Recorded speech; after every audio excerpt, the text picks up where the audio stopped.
Yo, it's me. We're back. Got the guy with the legendary hairline mixed with the guy who hasn't had a hairline in some time now. We just outside, man. We still outside with it. We need to be outside in order to keep up with the momentum that my guy brings. I don't know if Mari. Mari, first of all, my apologies, Mari. What's good with you? I'm chilling, man. I'm out here. It's all good, man. You know they's gonna get this regardless. I don't give a fuck if it was at the end. You know what I mean? you know the voice, you know the headline, man. It's me. You know what I'm saying? Like Jerv said, man, we back. Very much outside. I got the receipts to prove it.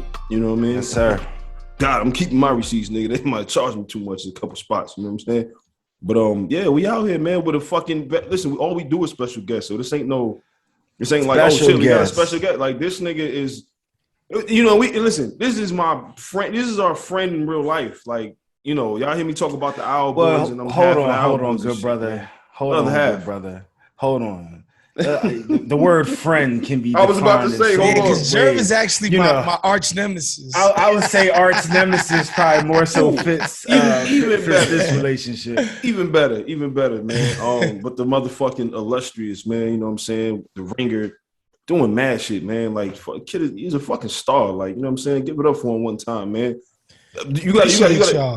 Wisely, you got to do your name like how you do it on the Woke Bros, man. That shit is hilarious. Oh, when I do that, when I say my name in a French accent, when I say "What's Nilambre?"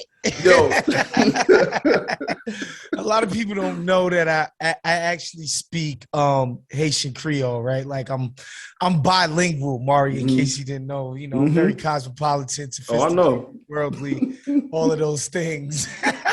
Very distinguished. Exactly. And so every now and again, when we're on the show, because I know I could get a cheap laugh out of Nando every time I do that shit. So I do pronounce my name the way it's actually supposed to be pronounced. Yeah. Hell yeah, man. We out here though. We out here, man.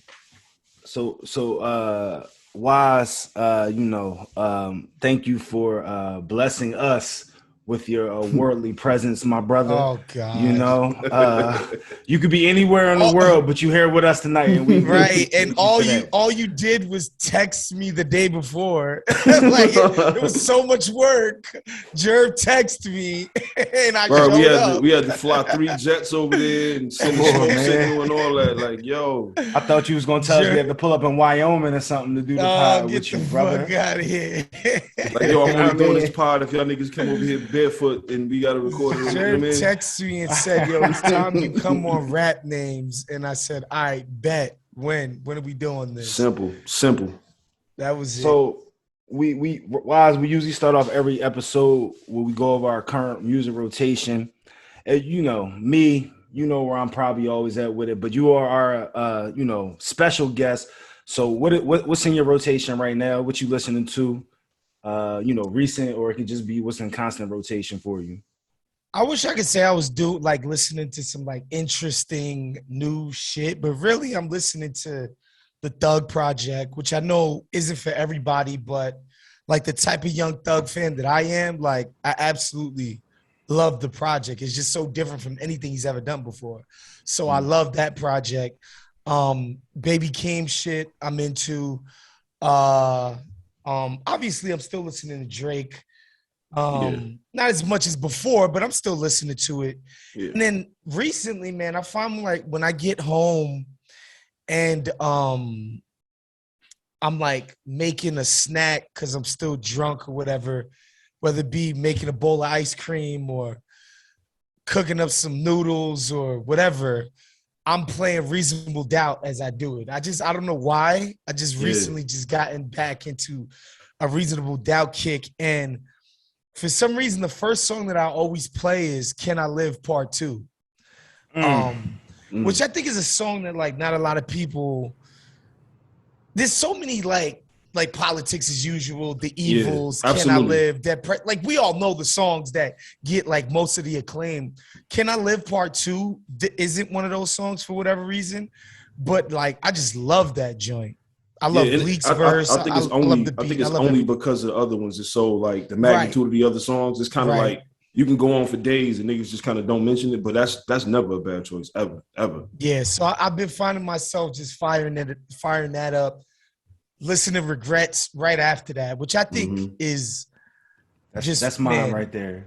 That's in my 5 favorite there. Jay-Z songs, period. Yeah. It's in my top 5 favorite Hove songs, just because it nails everything, right? Like the double entendres, the slick talk, the melancholy, the explaining the game. It's both what sides Hove is about. to it, the highs and the lows. Like, it's so textured and layered, and of course the beat is perfect. I think that's Ski Beats, or is it Primo?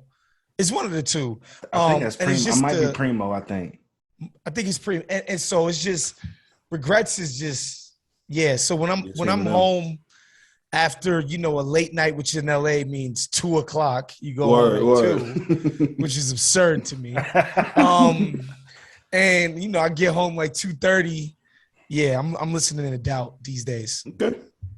I ain't mad at that. I'm not mad at that at all, man. Mario, what you got? So this week, I went back and listened to Kehlani shit, the Sweet Sexy Savage joint. That shit is like, when it first came out, like it didn't leave my rotation for a minute. Hers album is still heavily in my rotation. But it's the fall now. And when it get cold outside, I like to listen to different music because it take me back to a certain mood. So I've been on my mixtape shit heavy. Like, I've been going back listening to a lot of Envy, Big Mike, Clue, Robbie Rob shit. You know what I mean? Like, just that era of mixtapes where it was like DJs had a sound even. Like, when you get the Envy tape, there's gonna be some Dipset shit on there that nobody else got, and Clue gonna have the stacked verse that you ain't hear. By the way, shouts to Envy. One, he's from my neighborhood. Shouts to everybody in Shadyville and Queens. 2, he went to my high school, so he's a prep guy as well. So obviously feel very connected to Envy, don't cut off the education there, good brother. He's also a graduate from the university. He's Hampton. Yes, brother. Like, shout HU. us out real fast, yes, sir. Yeah, the real HU. I forgot it, but damn, we got all the connections to Envy. Word. But at the time, like, I remember feeling like Envy was like Diet Clue. Like, I don't know why I felt that way. I felt like I was getting a slightly inferior product to a Clue tape whenever I was getting an Envy tape. And then K Slade was kind of getting Adam, you know what I'm saying? So it was easy to be like, man, like this. Clue, it's no Slade, disrespect on you. Cutmaster C. Those were the 3. Yeah. And not that Envy was like so much far below. It's I don't know, because of the Clue affiliation, and he felt like Clue's little brother. That's how I viewed his tapes. No, 100%. Not that I didn't play them shits back to back. It was just one of those things. 100%. It was the entire. You felt it was the entitlement. Like, yo, he's only getting this. Yeah. Because it took me a while to get past that and just recognize, like, yo, dude. He was hustling. He really did. He was hustling. My narrow mind, I'm like, oh, this is just Clue little cousin.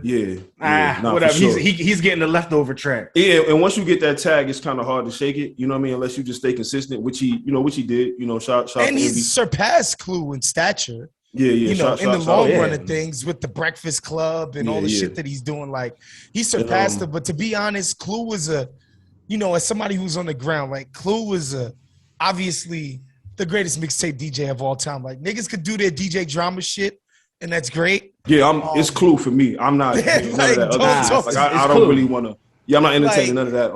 Clue broke too many. He broke too many like legends for it not to be him. Nigga, getting a spot on a Clue tape was a thing. Nigga, like, the top spot, bro. And you know what a lot of people don't know as well. And again, this is gonna sound like I'm hating on Envy. Clue is a better party DJ. Like, this nigga could DJ for real. Like, if you listen to his radio blends, like, he's playing shit. Like, he's really like that. And now, like, he does a lot of the strip clubs and starlets and type of shit now, which diminishes your sort of whatever, take you serious as a DJ a little bit. But like, he gets busy on the boards, bro. 100%. But then just kind of to round that out, I try to stay as tapped in with the newer music as I can, as much as I can tolerate it. And I recently just got into Busy Banks, who does like the New York drill shit. And that kid has star quality about him. That kid definitely has star quality about him. Like just kind of the shit that he talk about, like within the music too. You know what I mean? Like I like it. You know what I'm saying? Gotcha. Like I fuck with the music, bro. Like I really do. I listen to one song on some like, you know, I'll put YouTube on sometimes on the big screen in the living room, just let shit rock. And the song came on, I'm like, what the fuck is this? And I look, so I listened to like 2-3 more songs, and I'm like, oh, all right, like he got some shit. You know what I mean? So I've been kind of like all over the place, but my foundation is the mixtape shit. You know what I mean? I'll keep going back to that right now. You know what I mean? So. But what you by the way, shouts to Chef G, another Brooklyn drill artist. Shout out to Chef G. I'm almost positive he's my favorite of that class or whatever. And you know, I heard that him and his man got locked on a murder charge. So I hope things work out well for those homies. But shouts to Chef G and all those. Jerv, I'm gonna take a guess and say that you haven't what you've been listening to this week doesn't go past 2006. I mean, I legit probably like knew like 2 names out of all the motherfuckers y'all just said. So there's that, right? Like, but it's crazy. I was so when Fab dropped the joint with Dave East, that little trailer. Mm-hmm. It kind of I had already recently started listening to the Soul Tape series again. Okay. You know what I mean? It's my favorite of the Fab mixtape era shit. Like, of course. That's my favorite trilogy they did. Yeah, period. For sure. That, but new music, right? I actually did some new music. Oh shit. What's the Silk Sonic album or whatever? Yo. Okay. I heard it. Nigga, Lloyd Banks was up tweeting. Listen, Lloyd Banks don't tweet about nothing but the Knicks winning basketball games. That nigga was up tweeting about the Silk Sonic album. I said, "Oh, I know that shit, fire." Are you tweeting about it? I don't do pop tours and nothing like that, but you got to see. I got to see that, bro. That's that. Yo, they got something special there. That's special.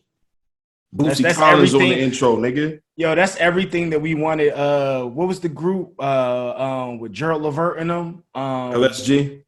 Oh my God, yeah, LSG. Yeah. Oh my goodness. All those little makeshift groups that everyone's made or whatever to Tank and them, Nick Tank and TGT, this is all it. That shit. Yeah, this is it, bro. This is it. So that I actually have not stopped listening to the album since it's dropped. Rightfully so. It's understandable. That shit is. You know, I think I have to hit you with a little curveball, with a little new music. I usually, you know, I mean, naturally, you know, Reasonable Doubt and all that shit definitely gets a. But that album makes sense though, because it kind of, you know, it kind of goes back to the conversation we had before about listening to like music from our parents' era, and this is very much music that is comfortable and makes us feel like, oh yeah, this that shit where you knew you was about to be cleaning the house up on Saturday when you hear this shit, but then you can also go out tonight to this shit, and you can also chill with a girl with, you know what I mean? It's for everything. The only thing I say is, I assuming the world was normal, it feels like an album that should have come out like when you could have your windows down. Yeah, like everybody, like I get that, you know, people on the West Coast can sweat their windows down, but like us on the East, like we can't have a windows down. Like it was 90 degrees today in my neighborhood. Well, I mean, I'm gonna be real, bro. It was like 60 something today. It's like 35 now, though. Yeah, and it gets dark at 4:30 now. Yeah, you know. Other than that, it's all love, though. Yeah, you'll be shoveling your driveway soon enough.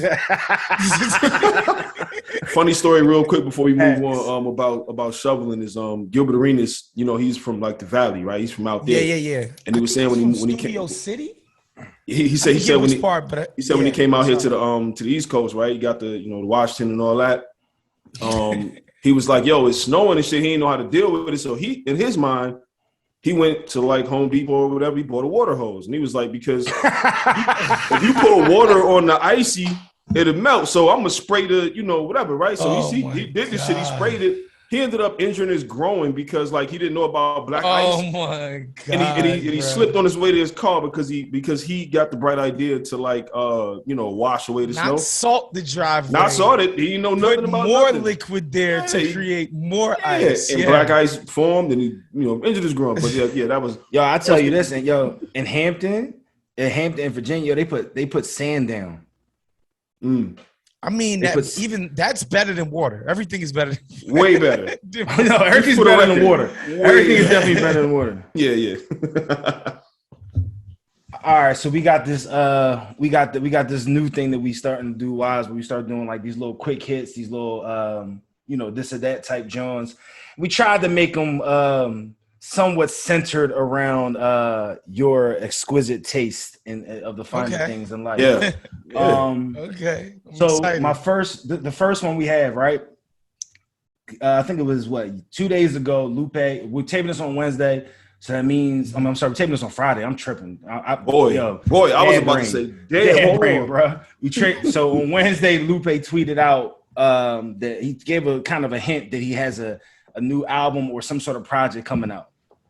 I never have had a conversation with you before about Lupe, but I'm going to think I know the answer to this. Do we even care about a new project from Lupe? I personally don't care. Although, I'm a huge fan of the first two proper studio albums. Yeah. Obviously the mixtape run that he went on before the albums is the stuff of legend. But basically, man, Atlantic fucked this dude's career up. You know what I'm saying? Superstar was like the best and the worst thing that could have happened to him. He dropped Superstar.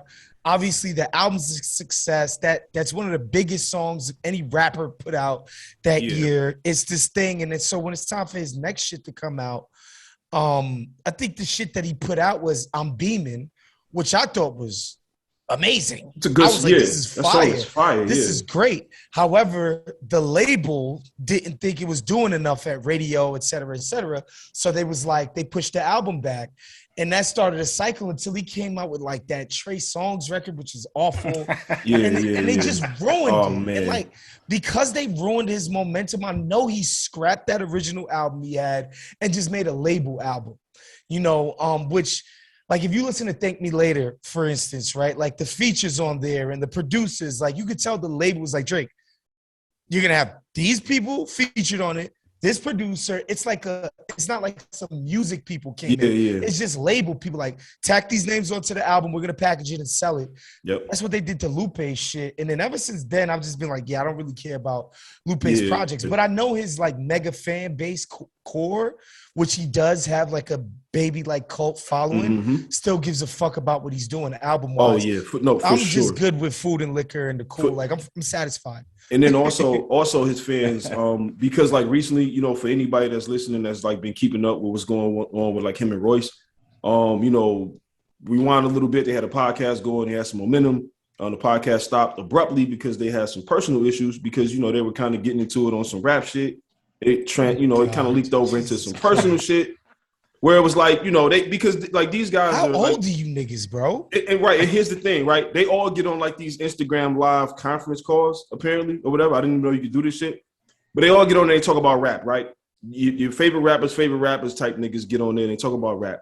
It bled over into niggas getting called bitches and whatever else. They made diss records about each other. And then since then, I'm sure that Lupe's fans are waiting on the album to be like, fuck these Royce fans. Lupe is the best ever, whatever. So, so like you said, I mean, it's shit. I mean, in 2021, can anything be less interesting than two 40-year-old plus men talking about who has the sharpest bars? Bro. Like you guys are both incredible rappers.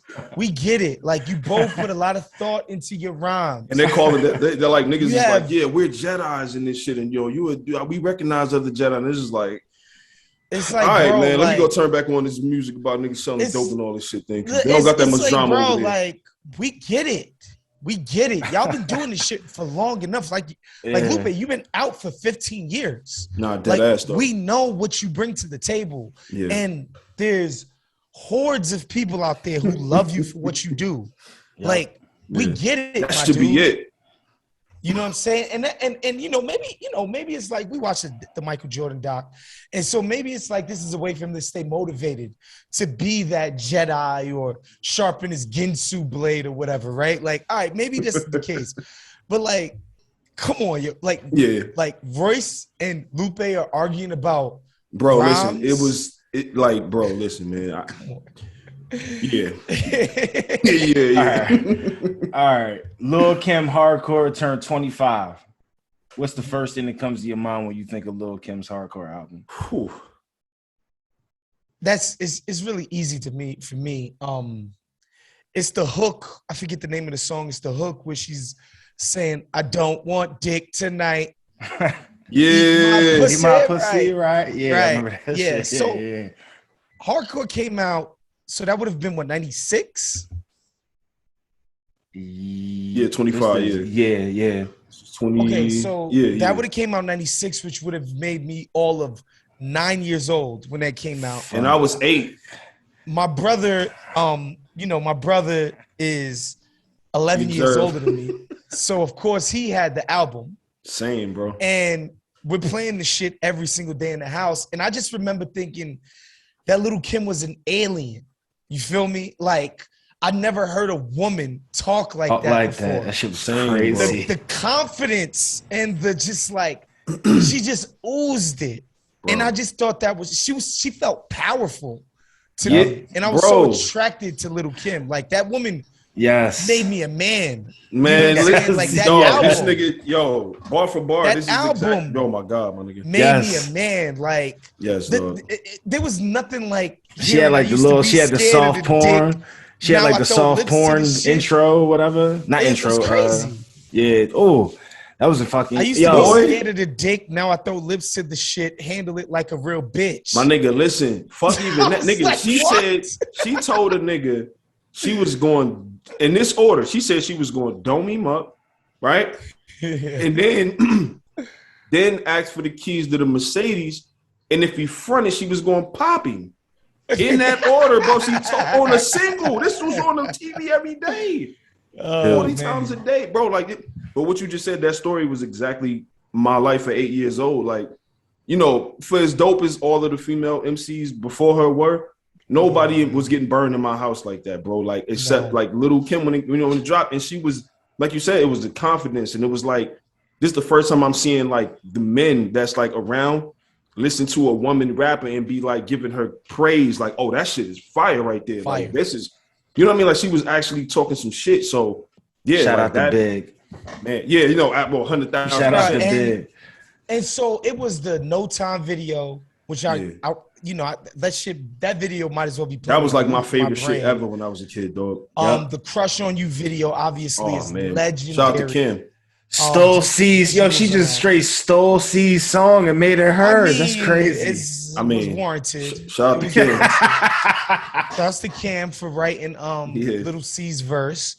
It was, and then the momentum kept going, right? Like the Junior Mafia verses, and Kim was but she did it. Like, she became a megastar. In pop culture, she wasn't just some big rap artist. She was a pop artist. She was like MTV, VMAs. Like, Little Kim was shutting that shit down. Like, she's a superstar, superhero. I will always have the greatest admiration for Little Kim. Who grabbed the titty at the award show?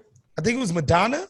Okay. Diana Ross? I think it was Diana Ross. Might have been Diana Ross. Yeah. She definitely raised a lot of young men. You know what too though? You know what I was thinking about too though? Like, even when you look at the album cover and you just think about what Little Kim was at that time, image wise, I feel like Little Kim encapsulated like all of like, you remember, like, we got at this time in the 90s, actress wise, we got Holly.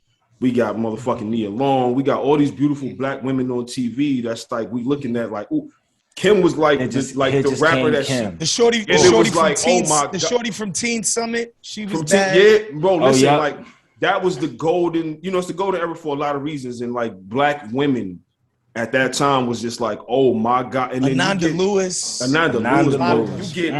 You get Little Kim on, rapping this shit, and it's like, this is the music that they probably was out here listening to, empowering them, dog. Like, she was, of course, she was like that. You know what I mean? Like, the light skinned lady Rachel from BT. Rachel, was that her name? That was on the Sands and all of that. Yeah, Rachel. Yeah.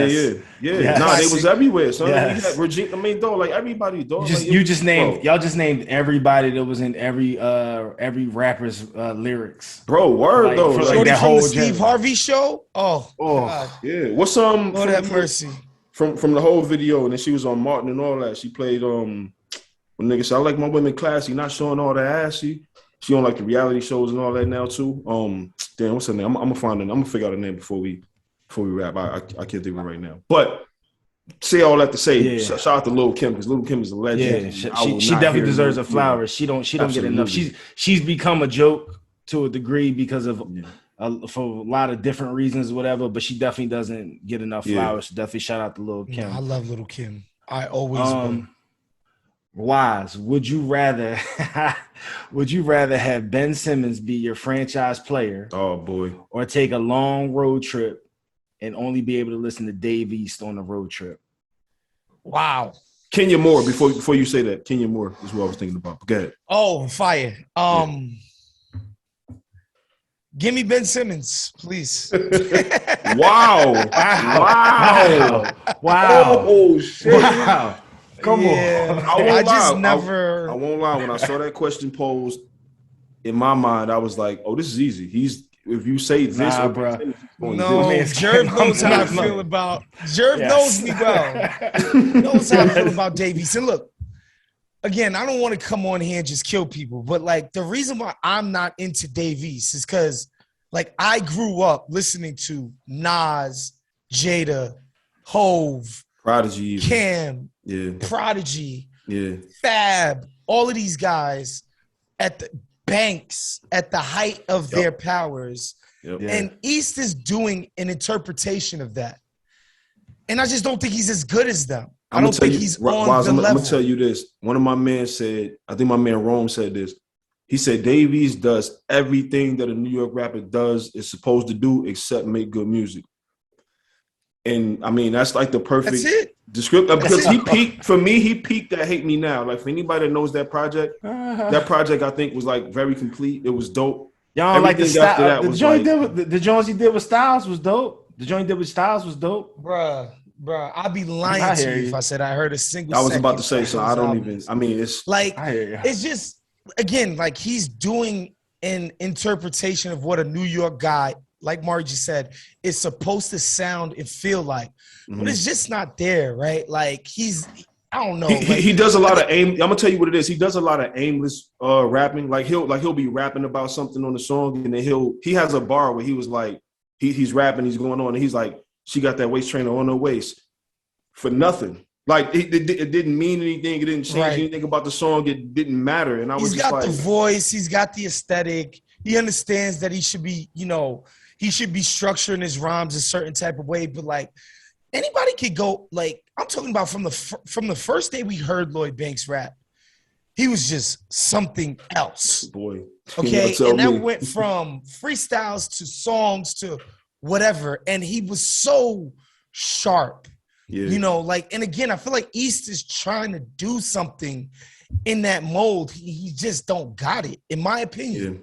Yeah. And I'm glad that women think he's handsome and he's able to start a acting career. And we want good things to happen to Brother Davies. For sure. But what I don't want is for him to ever be in my tape deck. That's fair.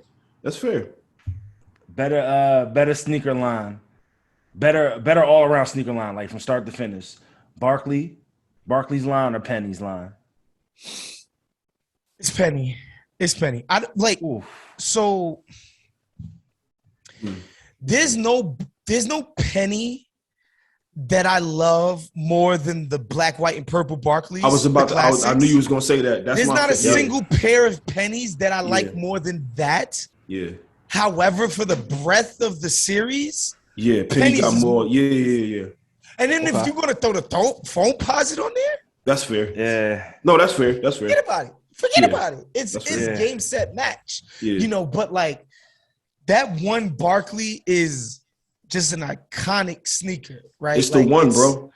It's just an. I will buy that sneaker every time it drops. Every time it comes out. Every single time. But Penny, man, like 1 to 5 or whatever, it's like. It's just hard. It's just hard. That's fair. It's tough. That's fair. I'm not mad at that at all. All right, last one. New York Chinese food or LA Mexican food? Man, this is tough. Mm-hmm. Hey, When I added that one on there, I said, I know this ain't gonna be just no walk in the park, man. This is tough. This is tough.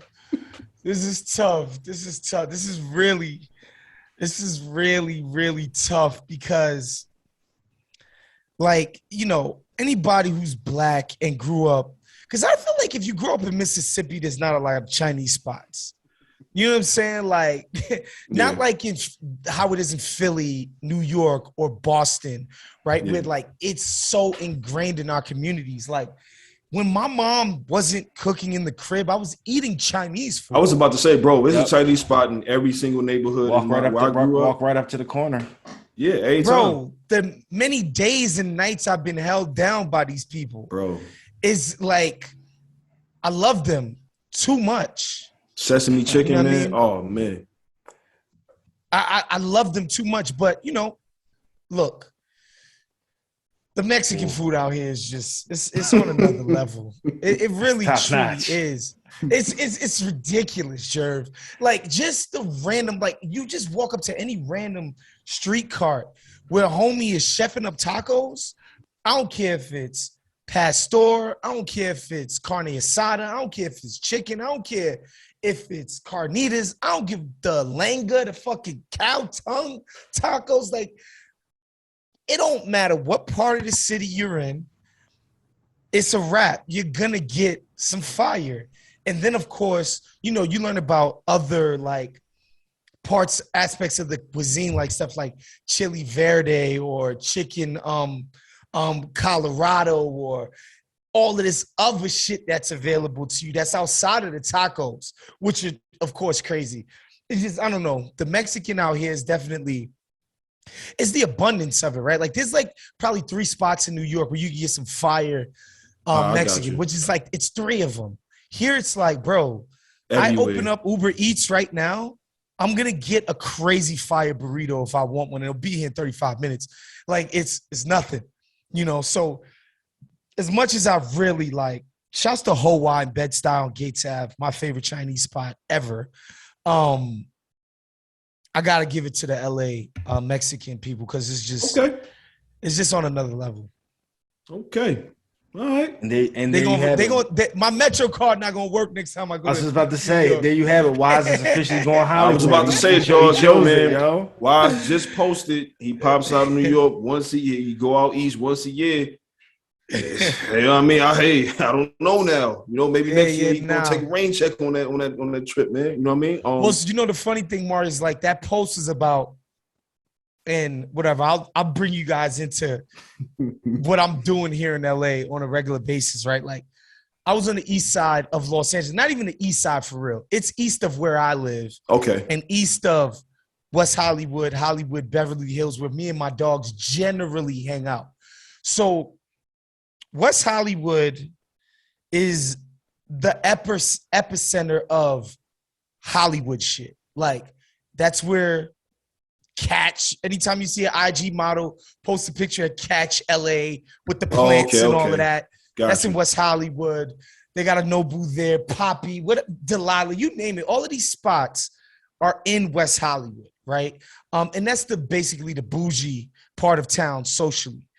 East, on the further out east, which is not even the most east, like east for real is like East LA, West Covina, where the Mexican homies live. That's the actually east side of the city, but we say east side like transplanted people, meaning east side, the east of where transplants is at. You know what I mean? And there's an area called Silver Lake, Eagle Rock, Echo Park. That's what we transplants call the east side. And that's more like where you're going to see white chicks that don't wear deodorant and, you know, artisanal bagel spots and, you know, like shit like that is going to be on the east side, right? So I don't really, you know, because I can't front, like me and my niggas is on in West Hollywood. Like we got to pass over there. Word. You know what I mean? We green lighted wherever we go over there just by virtue of, you know, some of the places my friends work and, you know, the connections people have been able to make. We good over there. So that's generally where we be at. Like motherfuckers be like, oh, y'all be doing the Hollywood shit. It's like, look, this is where people treat us. Yeah. So like, that's where we go. Short answer, yes. Yes. But last night I was out on the east side in Silver Lake. Shouts to the Friend Bar. And that's why I posted that, because I was I come out, I go out to the east side every now and again, talk to the hipster chicks and all of that. You know what I'm saying? You got to go in there and touch bases, man. You know what I mean? Yeah, generally speaking, I'm in West Hollywood with the chicks with the lip fillers, and you know what I mean? Like, you know what I'm talking about, with the Dr. Miami bodies and all of that. Like, that's where we be at, generally speaking. The world is racing to get back to normal and start meeting up in person again. But after the year we've all had, getting back to feeling normal takes time. I don't know about you guys. I've been feeling overwhelmed, flustered, just stuck under this avalanche of things I have to do and people I have to see and people I got to talk to, Zoom meetings and emails. Hell, even this ad that I'm recording right now, I forgot that I had to do it. I'm doing it from a computer that's not even mine. It's really tough to do all of this when you feel like you're trying to handle it all by yourself. Do you feel like that? If you're feeling overwhelmed by it all, guess what? You're not alone. It's important to find the support you need to face those feelings and move forward. We all talk to our friends when we're experiencing issues, but they don't always give us the advice we need. I mean, think about it. They can't really give us unbiased feedback because they're involved in many of our interactions and how we are. What you really need is advice from a licensed professional. It can be refreshing and rewarding. When you're in a low point, you might feel alone. But over 50% of Americans struggle with their mental health. We all need help sometimes, and asking for support when you need it is actually a sign of strength. Here's the idea. Use Talkspace. It's great. It's easy to use. It matches you with a licensed therapist and schedule live video sessions, all from the comfort of your device. You can start messaging your therapist the same day you sign up. The app makes it easy to connect with the therapist that is licensed and on your schedule without having to wait weeks before your next appointment. You can go anywhere and take your therapist with you. Whether you're a parent, student, millennial, or just someone having a hard day, Talkspace can provide the support to help you feel better with a single message. Talkspace offers individual and couples therapy in addition to medication prescription services. Set goals with your therapist, and they can help make sure you're really progressing. Talkspace therapists help you develop the tools to cope in difficult times. It works around your schedule at your convenience. Send and receive unlimited messages with your dedicated therapist in the app. Schedule live video sessions with your licensed therapist from anywhere.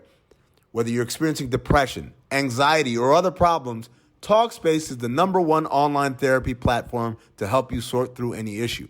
We've got thousands of licensed therapists available for you to match with, and they're experts in dozens of specialties, including anxiety, depression, relationships, and more to help you start feeling better. Start feeling better with a single message. Match with a licensed therapist when you go to Talkspace.com and get $100 off your first month with the promo code BOMB. That's $100 off when you use the code BOM at Talkspace.com. Your man, Kanye, man, he's, I can't say he's back again because, like, this is just an extension of, the first interview or whatever. So for you guys that have not caught part 1 of the Drink Champs interview, please go do that. Part 2. You absolutely should watch part 1. Absolutely 100%. Watch part 1. It's extremely entertaining. Yeah, 100%. It's exactly what it was cracked up to be, which usually does not happen, especially with artists of this magnitude. They put out a couple clips and you like, oh, okay, they put out the best parts and I wasted my time. But it's not the case here at all. Not at all. Part 2 is out now. He spoke about a couple things. It wasn't as entertaining, I would say, whatever. But right. I want to get your thoughts on part 2. We've all watched it. We've all got a chance to kind of digest it a little bit. What did you think overall of how part 2 went? I think most of it is Kanye kind of rambling. But I do think there was one very insightful part that I want people to think about. And it's when he said that he was never actually a backpacker. That he was like, that's just a role I put on because it was convenient. And I was like, yo, Kanye's kind of snitching on himself right now. He's explaining to you like he's always had an agenda. Right. Everything that he did that he gave the public was with an agenda. He was like, I wasn't no backpack. I wasn't listening to Quali and them when I was coming up. I was listening to Cash Money, fam. Like, I was listening to Hove. I was listening to Mace. Like, that was never that. But I knew because I was from the neighborhood, but I never sold no drugs. I was a middle class, came from a blue collar background. It made more sense for me to do this conscious, all of this stuff. And so, I remember talking to somebody from Chicago, a good homie of mine, whose name I won't divulge, but he's like, nah, like, I know people that's around Kanye. Pretty much everything he does is fake. It's bullshit, right? It's cynical.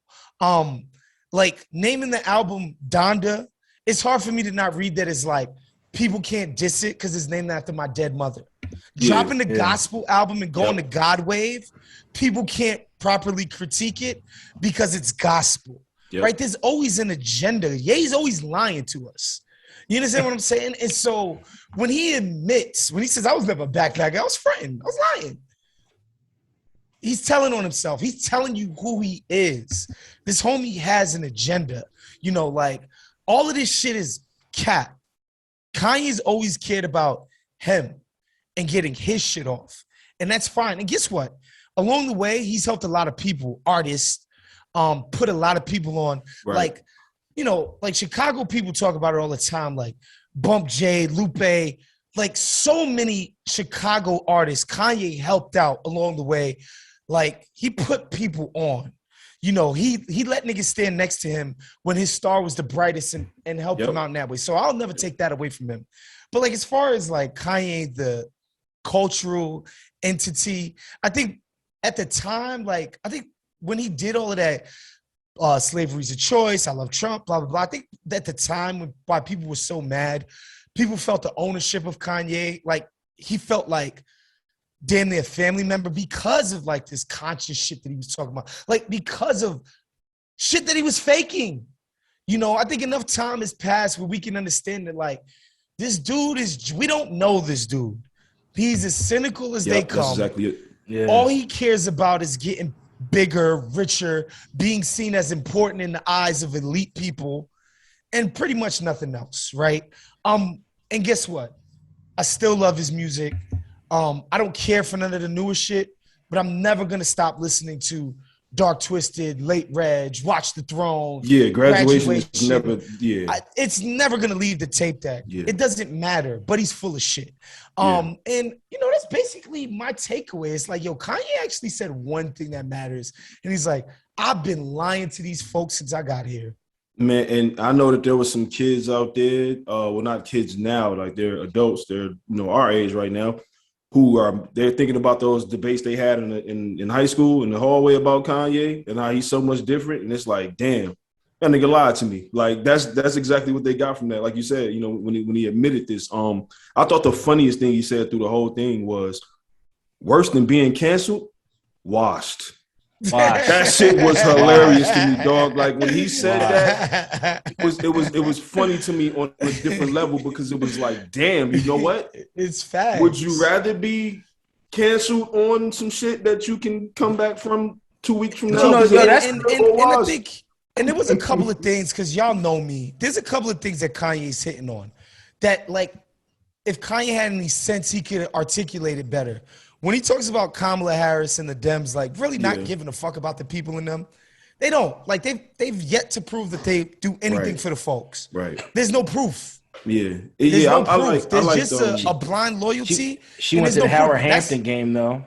You're right. She showed face. She ski weed. Is she ski weed? Yeah. Ski weed. Okay. Yeah, she ski weed.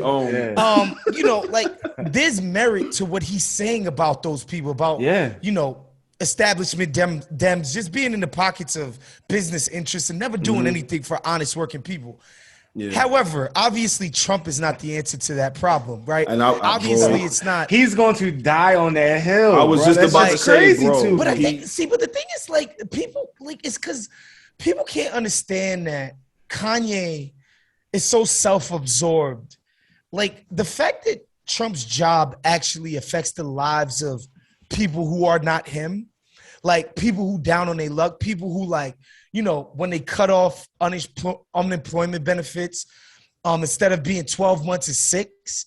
people who are down bad by that decision made. Like Kanye can't even fathom of the idea that the president does actually make choices that have consequences in people's lives. Like your granny's social security check, that's consequential. You know, like Kanye can't even fathom that. Yeah, he's so rich, he's living out of a book bag. He's living out of a bag, bro. His conception of Trump is separate from the actual job of what a president does. So, like, I understand what he's saying. He's like, you can't tell me to not be a fan of somebody for whatever my reason is, right? Like, people are just like, no, but he's the president. He makes important. Like, Kanye's, like, those decisions don't affect Kanye's life. And so, obviously, this dude doesn't give a fuck politically. No, not at all. And that's the dichotomy that was like on display the whole time, because like he did a lot of and I want to be clear on this. I'm in no way, shape, or form dismissing if he's bipolar. I had a dear friend of mine who recently was like, yo, I got diagnosed, after a while, after me thinking this or whatever, and they're bipolar. So I understand it, I feel it. It's just that when Gay does these things and he says shit like he stands on it, he's like, he's on it about like, oh yeah, you house niggas and not this, that, and the third. And it's like, huh? From you. That's impossible. I'm just not like, I just don't. Kanye, stop. Yeah, like when he said that, and he stood on it and people, all you do, like Kanye, you name dropped about 70 million elite whites in the span. I now know who runs Louis Vuitton, and I never knew or gave a fuck before. Nobody sucks more elite white dick than Kanye West. Elon, Disney, Jobs, Heidi Slimane, whatever, like Louis Vuitton. I'm surprised the nigga didn't mention Luca at that point. Like, goddamn, my nigga, just name everybody that's doing anything, man. Suck the dicks of white elites, Donald Trump. And those are our oligarchs. These are the people that make the rules that govern our society, bro. Right. And Kanye does nothing but suck up to them. Suck dick all and they don't, day. And they're never going to really accept you, bro. Like, not at all. Like, yo, if some niggas woke up with Kanye money, they'd jump off the building that they own. Nigga, bro, like, it's not even about Kanye being accepted or not accepted. It's you got to get into a mind of a person who wants us to know that he's finally achieved acceptance from these people. Yeah. And we're supposed to think that it matters that some nigga that makes clothes makes, $2,000 T-shirts is important just because his T-shirts cost $2,000. Yeah. Like Kanye wants us to believe that. He wants us to go like beef with Virgil and everything. Like he want all of us. The contradictions are ridiculous. But his points about John Legend being a mouthpiece for the Democratic Party, he's right. It's true. And those people have not proven that they got the folks back. They haven't proven it. They haven't shown and prove, and that's not to say that the Republicans have. The Republicans don't claim to. Yeah. That's the difference. Yeah. Like when people say, "Oh, how you?" You know what I'm saying? Like they keep it in 1,000. Like, nah, we don't fuck with them people. Word. We don't fuck with them. And people. Have no, cool. No qualms about it. The people who claim to fuck with us and depend on our support to stay in power, so they could, carry out the deeds of the ultra rich. Yeah. But guess what? They kneel with kente cloth when George Floyd dies in the middle of Congress. That's one of the sickest pictures I've ever seen. Sick, Jerv. So who's on the PR staff for that right there? Like that's just crazy. Exactly. These people, and these are the people that we supposed to think are down with the folks. Yeah, that's so Kanye's making valid points, but it's in service of his own egomaniacal ends, right? Yeah. Like he's such a fucking psychopath. Yeah. So self-centered and narcissistic. Yeah. About the world revolving around him and his whims or whatever. That was the biggest obstacle of getting through the part 2 was just like, God damn, bro. Like, okay. You know what I mean? And Jerv, I do want to get your real quick, I want to get your thoughts. I want to get your thoughts on that. What were you thinking when you was watching that shit? Real quick though, before we go there, shout out to they had Larry Hoover, they were talking about that. Hoover's son. Shout out to Hoover's son. I thought it was dope of them to give him that platform because it is an extremely big platform. It can get that message out there. Like he said, if there's any type of way you know, people can support through a petition or any, you know, just anything, right? You know, Right. And I didn't really realize that, you know, it had been, you know, he says, you know, he's been locked up his entire life, right? Like he got locked up when his mom was pregnant with him, and that shit is crazy. And it was 47 years now. You know what I mean? So yeah, shout out to them for that. But Jerv, I do want to get your thoughts on that. Like, what stood out to you? What did you think? You know, all of that. So like, it's weird because he says some shit where I'm just like, yo, I feel you. Mm-hmm. But then like, it was just so many times he would say something like, yeah, like I kind of understand what you're saying. Yeah, like you might be right. And then he'll just say some off the wall shit. And then it has me questioning whether or not like I really can fool with the thing that I just thought out. You know what I mean? Like even when he went on his rant about canceling, right? Like, yo, like I don't agree with what Cube did. I don't agree with, but like he's actually, in my opinion, he's right. Like, yo, like just because you're black does not mean you can't have an opinion. And if you don't agree with my opinion, doesn't mean that like I should just get completely canceled, right? Like, yeah. Also, Ice Cube, like he met with the president of the United States. Like if the president calls you, you kind of have to go. You got to go. You know what I'm saying? Like he's you can't dub the president, bro. You can't be like, nah, you know what I'm saying? see. Like now, if he would have came out in 2020 and been on the stump for him and rapping at his campaign rallies, and I'd have been like, oh, Cube, like rocking the hat. You know what I'm saying? This is a step too far, but